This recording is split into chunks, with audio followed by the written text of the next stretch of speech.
Okay, well, let's bring up our next panel. Elliot Stevenson, Dr. Elliot Stevenson, Renee Reed, and Mike Packer.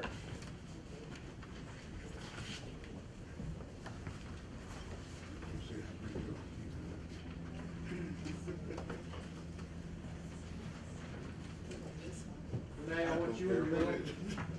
We're going to separate Elliot and Mike. Okay, so that's After their behavior last night.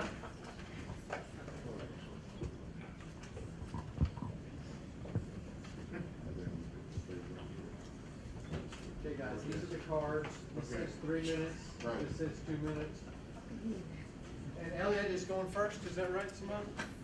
Okay. First of all, good morning.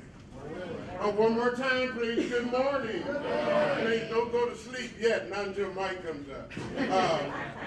First of all, my name is Elliot Stevenson. I'm with Benny Keith Company. We are a food service distributor here in the Fort Worth area with distribution centers in the contiguous states. Please, next slide, please.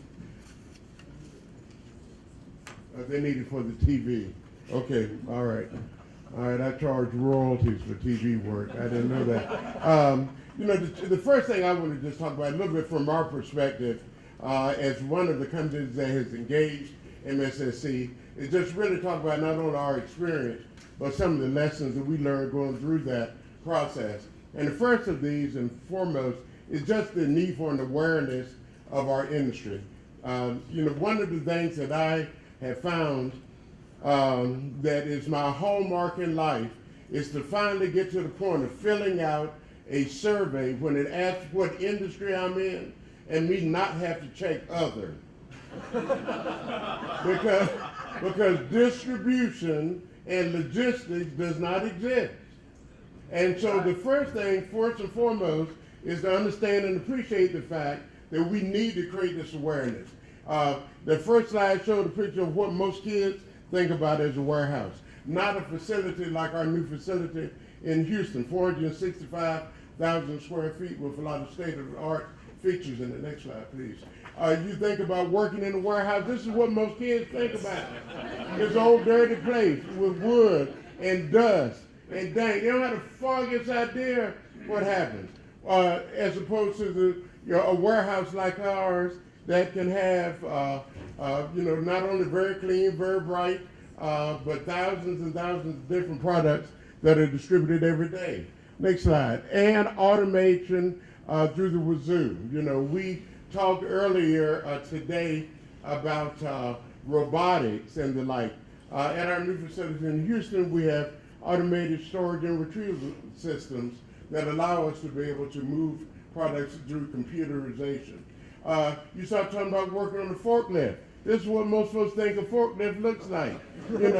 It's something that's predominantly made of duct tape, as opposed to the kind of equipment that we really find in our workforce today that literally have laptops that are built into each one of the units that are being used and requires the level of sophistication that goes way beyond, above and beyond what most kids would think. So to that point, it's really important. Then let me just tell you a little snapshot about us. First of all, we're 107 years old. Never have had a layoff in 107 years.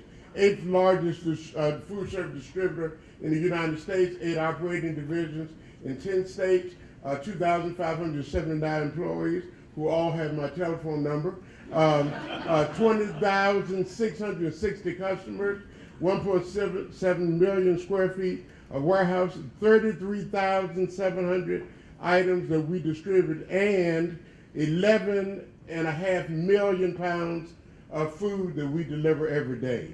And no, it does not come to my house. So there. And we've got almost 1,700 vendors that we work with. The bottom line of it is we're a big business, a very, very significant business in a significant industry. So when we started talking about the need to have a trained workforce to work with us, there were 3 underlying principles that we used to drive that. First of all, understanding the importance of human capital, understanding secondly the importance of quality instruction, and then thirdly the importance of investment. With that being said, You know, one of the quotes that I used a good bit when I was talking to folks at our company about engaging in this initiative is something that Andrew Carnegie once said. Take away my people, but leave my factories, and soon you'll have grass grow where the factory's floors once stood.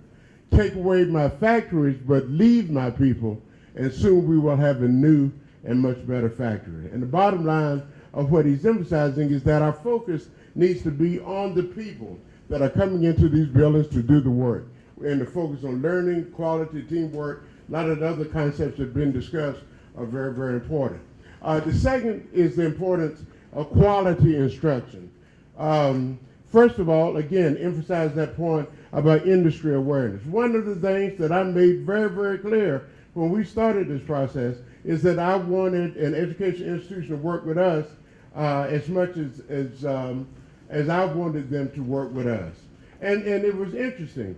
3 colleges, at the same time we were being considered for our opportunity for training, looked at the industry and trying to decide which industries they were going to spend time with their students on. One, based in Houston, picked the petrochemical industry, which is obviously just a burst of creativity. I don't know where that came from. And then secondly, there was another one who picked the gaming industry to train more folks to sit at home in front of TV playing with computer games. Another burst of brilliance. And then finally, we found one through Houston Community College that saw the wisdom of working with food service distribution. So you can give them a round of applause for that. So the reality of it is, we wanted them to be able to move beyond just creating that awareness, but engage with a partnership that was going to work with us in that regard. What I expected of them was talented and passionate instructors.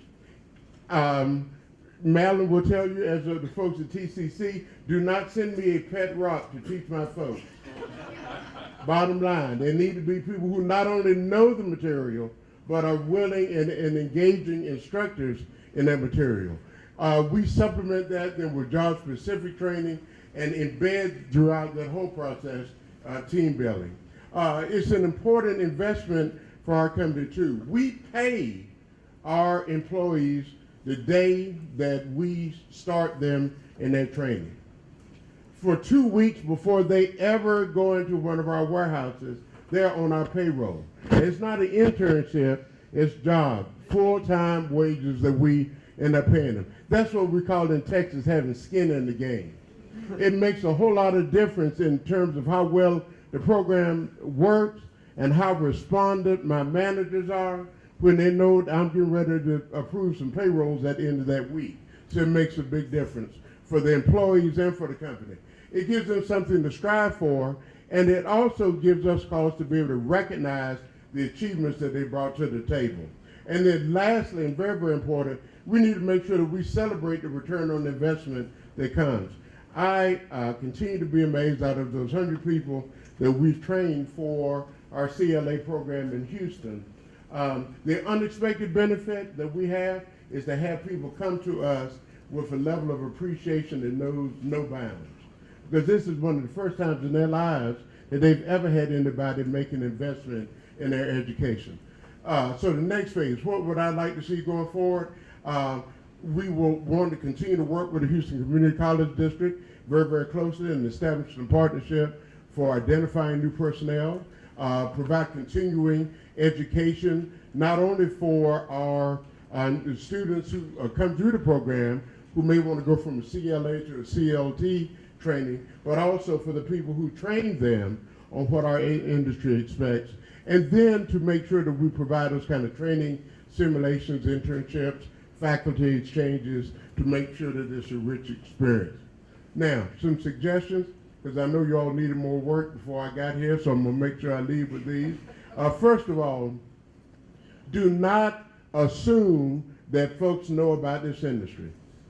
You know, we need to, that's first and foremost. You know, sometimes my mother used to summarize it by saying this: sometimes talking to yourself about yourself is like yelling in a bucket. The only thing you hear is what you just got through saying.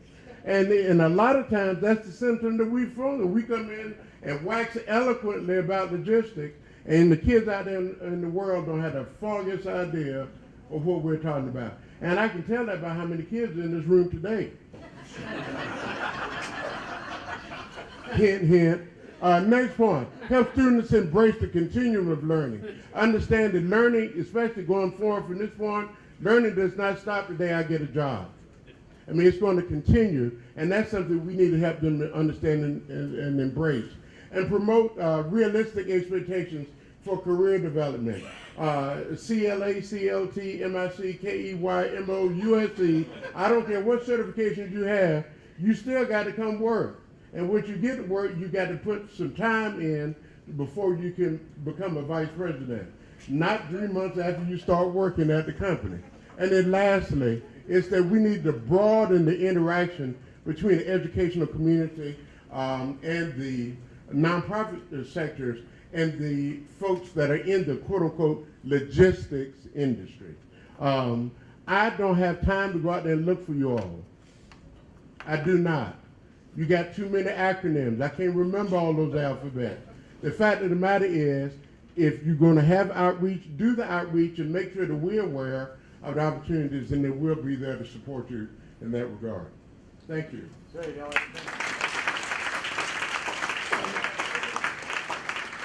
Okay, now we have Renee Reed with Genco. Thank you so much for having me, Leo. Thank you for the invitation to be here. I always enjoy the opportunity to speak about MSSC, about the CLA and CLT programs specifically. That's where my passion lies. But I think that you'll find a lot of continuing themes throughout what each of us as employers is saying. Now, I don't say it quite as eloquently as Dr. Stevenson, but I will say my mom wasn't as creative as his. But don't worry, there's hope. You know. But I did want to say something that, you know, there was a question right before this panel came up about, you know, well, how do we do this? How do we bridge this gap? And this is how. Listen to the employers, listen to the industry, and hear what we're saying. We don't have the time to go out and find these programs, but when they're presented to us in a way that can function in our environment, we can make it work. We want this to work. We want our businesses to be successful, and we want our people to be successful. So I want to tell you a little bit about Genco. Genco is a third-party logistics company. We're over 120 facilities internationally. We have a large portion of our workforce is here in the Alliance area. I'll talk a little bit about that later. But the focus of us and our success is how we do what we do. It's through our people. It's through our vision, our mission, and our values. It's through our goal to be a provider globally of the services that we provide. It's about being the partner of choice, about being the employer of choice. That's what we want to be, and this is how we're going to do it through our core values, which I find are really interesting or common themes throughout the MSSC certifications. These are the same types of things that you'll see. Safety is one of our core values. The amount of safety information that exists in the material, it flows right along. It's a perfect fit for our organization. Next slide. This is a representation of some of our customers. Genco is a very large organization, so we have broken up into several different business units. The businesses that we have, that I'm a part of here in Fort Worth, is the Technology Solutions Group. So when we talk about technology solutions and we talk about the growth and development in that industry, the only way for us to maintain our competitive edge is to continue to grow our workforce, to have a resource that can continue to be competitive. Next slide. This is a physical representation of our facilities. We have a presence in 23 United States, Mexico, Canada, and in Kuwait. Next slide. Our facilities here in the Alliance area are located just off of the Alliance Gateway Parkway. We have 3 facilities and about 3,000 employees here in this area. So overall, our company has 10,000 employees, and 3,000 of those exist in this area. So what we're doing here is a footprint for the rest of our organization. We don't have the resources like my position in all of our facilities, but we're hoping that we can take these programs, show how it's been successful for us here in Texas, and duplicate that in other areas. So this is the bread and butter, this is the meat of what we have found. And we started off with a very small pool of participants in the CLA and CLT programs, and mainly because we were having a difficult time proving that ROI, showing that, hey, this is going to be a valuable investment for us, whether it's from whatever resource we're talking about, time, money. Just having those people off the floor is a huge impact. When we looked at it in a 1, 3, and 5 year different stage, it was really impactful to see the value, the dollar value, when we talked about the difference in an untrained person versus a trained individual, the types of errors that they make, the retraining that's required, and then of course turnover, which is a huge cost for us. Go ahead and click one more time. Go back. Here we go. At the 1 year mark, so if we're just taking a look at one individual, we're spending about, and this is in estimates, and this is a frontline worker, about $300 in the time that's associated with training that person, managing quality issues, as opposed to an untrained person at $3,000. So that's one person. Now, I mentioned before, we've got 3,000 in our facility. So when we look at over the course of the 5 years and the difference of about $60,000 per person, those costs are so exponential that we can't ignore the value of this program. We have to implement this. We have gone over the last year, we've added an additional, I've got several partners here, I think, 65, Angela? We've had 65 people go through the CLT program so far. We are currently working under the grant funding that's been mentioned several times, but we as an organization, I mean, you can't help but deny the value that this is providing. We are committed to sustaining this as a long-term program, and that includes working it into our own budgets, how we can afford to continue on this program. I appreciate your time and look forward to filling you in. There's lots of other details, and as most of you know, I could go on for hours, but I won't. I'll pass it on over to Mike. Stop.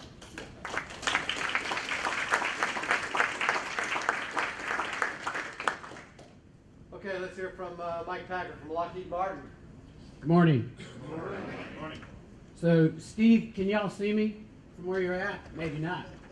Because Steve said he is going to scale down the amount of speech time that I've got based on height. I'm the shortest panelist so far. So being that, and as Gene said, we're all change agents here today. So I am, like Madeline, going to change up the style. I'm going to sit, if you don't mind. That way, I've got a few numbers, and I want to make sure that I don't misquote some of these numbers. What I'd like to talk to you about this morning is essentially Lockheed Martin's relationship with MSSC over the life of MSSC, really since the onset. My relationship with Leo began during the NACFAM days back in the 90s, grew into MSSC relationship and actually joined the board in 2009, following Dr. Kessler, who was on the board from Lockheed Martin. So I'd like to talk a little bit about the benefits and the contributions associated with that relationship over the past several years, and tell you a little bit about the company before we do that. Slide.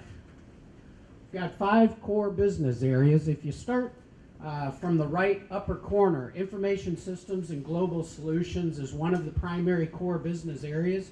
The focus, as you can tell from the name of that particular business area, that entity brings together all of the information technology competencies and capabilities across the corporation. A lot of their focus is not only defense, but that's where our largest civil and federal systems also reside, ranging from Social Security to Veterans Benefits to FAA to the capability for the FBI to do 120,000 fingerprint searches a day. They provided that system, developed, provided, and serviced that system. Continuing around from a clockwise standpoint, space. Space also pretty self-explanatory, but it is range from spacecraft or satellites to remote sensing systems to missile defense systems to launch vehicles, both manned and unmanned space. Mission systems and training. This is an interesting business area that really focuses on systems engineering of solutions required for both training and, as part of that training, simulation for both civil and defense customers. They also have an arm within MS&T of supply chain logistics supporting several of the military bases around the world. Missiles and Fire Control, one of the business areas that's actually headquartered right here in the Dallas area, specifically Grand Prairie, but has about a dozen facilities across the country. They focus on precision defense and engagement systems. And then at the top, of course, Aeronautics, which is the business area that I represent and am a member of. And its focus is on advanced military aircraft. Overall, the corporation, we've got about 118,000 people right now. Of those 118,000 people, about 80,000 of them are scientists, engineers, IT professionals. We hire about 5% of all the engineers and scientists produced in this country. That's about 4,000 a year. That'll continue on for probably another 10 to 15 years as the demographic shifts and the baby boomers retire and the business continues to grow. We have about 500 facilities across the United States. We operate in 70 countries through about 300 alliances and partnerships. 2012 revenue totaled about a little over $47 billion, and we have about an $83 billion backlog. So we do not qualify as a small disadvantaged business, although we have many entrepreneurial types of spirits within the company. Slide. So Lockheed Martin Aeronautics, which is headquartered here in Fort Worth, we have about 30,000, it says 30,000 employees. Of those 30,000, 27 are Lockheed Martin employees. There's about 3,000 associated employees indirectly through co-producers around the world and contractors that are part of our service string for sustainment services also around the world. Of those 27,000 LM or Lockheed Martin proper engineers or proper employees, about 8,000 are engineers, as you can well imagine, a lot of aircraft development, but 11,000 are production operations people. Of those 11,000, about 9,000 are in manufacturing and logistics, about 1,000 in quality assurance and inspection services, and about 1,000 in supply chain management. As you can see, facilities, primary facilities, were headquartered in Fort Worth. That's the largest of the facilities, about 14,500 people here, about 20 miles west of where we're sitting right now. We have another plant in Marietta, Georgia. That's the second largest, and there are about 8,000 employees in Marietta, Georgia. And then we have another large plant in Palmdale, California, which is where the Skunk Works resides. We have several out facilities, and in fact, not noted, there's a 10th facility that we just recently added in Montreal through an acquisition that's associated with and subordinate to supporting the San Antone facility. Slide. Portfolio, you can see, kind of from a life cycle, it's from the beginning of concepts all the way through sustainment and support and modernization, continued extension of product lines across the board. At the development end, that's the front end programs. That is headquartered really or driven, led by Palmdale site, which is also known as the Skunk Works, which is what I'm actually a member of at this point, running advanced development programs. You can see production programs, both fighters as well as air mobility programs. Fighters obviously centered primarily here in Fort Worth. F-22s were final assembled in Marietta, but that's in a modernization and sustainment phase now. And then the large aircraft currently in production in Marietta, both modernization production as well as ongoing deliverable production. C-130 is the primary one, also C-5s and P-8 components and final assemblies. Next slide. So, a lot of people, a lot of sites. A huge fraction of that is production operations, encompassing both the manufacturing and the logistics related skill sets.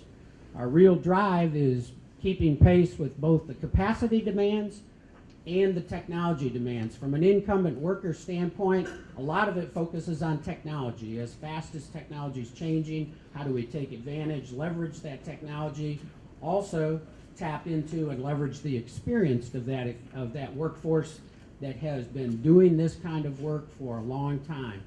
Not only from taking advantage of their hands-on and minds-on the task on what has to be done, but helping to train the next generation workforce. The entry-level workforce, quite a bit of the entry-level workforce is already technology literate, but there are basic blocking and tackling kinds of skills that they need to be brought up to speed on, and we've heard a lot about that already today. The demographic shift is a driver. Next slide. Entry-level qualified workers, you can see with respect to the MSSC involvement and what else we're doing to take the initiatives to generate those pipelines, started with MSSC. That becomes really the primary foundational growth of the pipeline, and that began, as I mentioned earlier, about 14 years ago. You can see some of the other programs that focus on exposing the young people to what manufacturing and logistics is all about. So its emphasis is tomorrow's workers. Next slide. Since the standards have been approved, you can see there's emphasis on the applicants with the MSSC credentials. We work with Troy and with Angela and Pat at Tarrant County College and the CLC. We've already produced a number of workers through that. These also go out into our tiered suppliers, and we continue to emphasize with suppliers credentialed employees. Next slide. Extending that at high school and college levels, there is no way I can pack in as much as Gene did in his discussion, so I'm not even going to attempt to do that. I think all of these points were made by Gene. Next slide. Impact and momentum of returning veterans. You heard Brent's discussion earlier. You see a number at the bottom of 100,000. To clarify, you heard 15,000 this morning. That is the discrete objective or goal of the Get Skills to Work program. With the growth of additional partners and relationships to increase the expanse of the coalition, the overarching objective is 100,000 to get active military folks transitioning from the military to civilian jobs by 2015. Just a note on Lockheed Martin, we employ today about 26,000 veterans. In the past 2 years, we've hired 5,500. Of those, 1,800 were actively transitioning from the military to civilian life. And then another side note is we have consumed about $1.25 billion of supplied materials and parts from veteran-owned businesses over the past 2 years, and that's about 1,500 companies.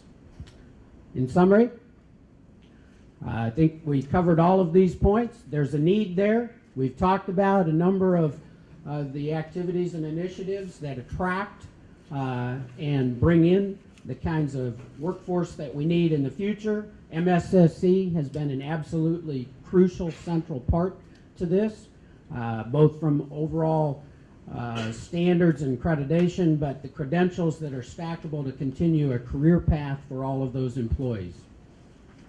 Thank you. Great.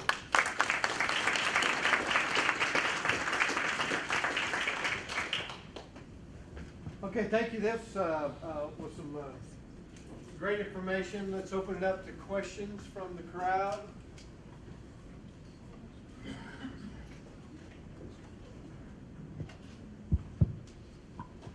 They were that good? Well, I guess I have a question for Jim. Oh, sorry.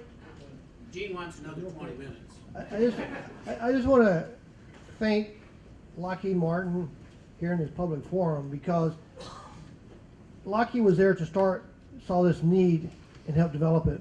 And what's funny is you never know who the managers at a site might be, because when I came on board, there's this young lady named Marilyn Hewson at the San Antonio site, she really supported this program. Well, she is now the CEO of Lockheed Martin. And having gorillas like Lockheed who brings other companies and say, let me show you what we're doing, that just helps grease the wheels. So Lisa, I want to thank you very much for what you guys have done to support programs like the academies and MSSC. Appreciate that, Gene, and just to make sure we've got accuracy, she is actually the chairman, CEO, and chief operating officer.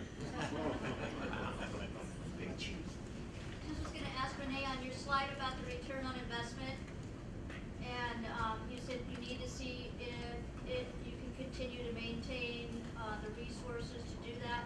And I guess my question was, how could you afford not to after you showed that at that chart? Right, absolutely, which just means, you know, from my perspective, and I do bring a really unique industry perspective. I was, prior to working for Genco, I was an instructor for Tarrant County College. So, you know, the partnerships that I brought to the organization were very unique, but what it really takes is not just demonstrating that ROI, but really influence, you know, working with, you know, the executives in my organization to help them understand that, you know, we're a very number-driven company, so let's look at it from a numbers perspective. And that was, you know, one of the other points that I had hoped to make was that, you know, think from an industry perspective, think from your employer perspective. You know, in what way can I provide them with a program, with the information that it's going to be impactful for them? Great. Any other questions? Okay, let's give a great thanks for this panel. And we are, it's time to grab some lunch. We have boxes.